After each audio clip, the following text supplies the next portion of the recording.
bago pa lang lahat ng ito, nasa gala kami, nagkaplano naman kami na gumala doon sa Hermit's Cove. So, kaya ngayon, natuloy na siya.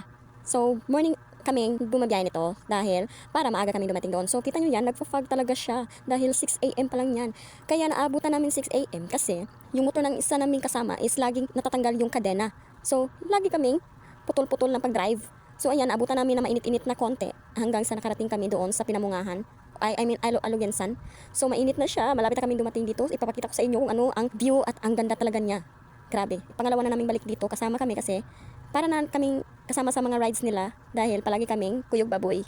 So kayo dyan mga nanonood, bumisita na kayo doon sa Hermit's Cove. Kitang-kita niyan sa map at isi-search nyo lang or magamit kayo ng Waze na map. So ayun, idadala talaga kayo sa lugar na gusto nyong puntahan. So madali lang itong puntahan dito guys kung magmotor kayo or magsasakyan dahil merong parking area talaga siya.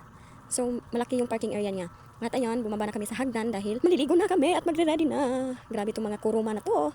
Lagi na lang gala. So sinama namin yung mga anak namin kasi walang magbabantay dahil Sunday ito. So ayan, yan ang mga foods namin dahil dito kami sa may sand na malapit sa dagat para ligo na lang kung gusto nang maligo.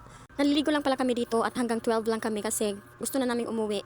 Dahil bawal kaming malasing dito dahil ang layo-layo niya sa aming bahay. So ayun, umuwi na kami ng 12. Grabe hangak yung pagsaka namin dito.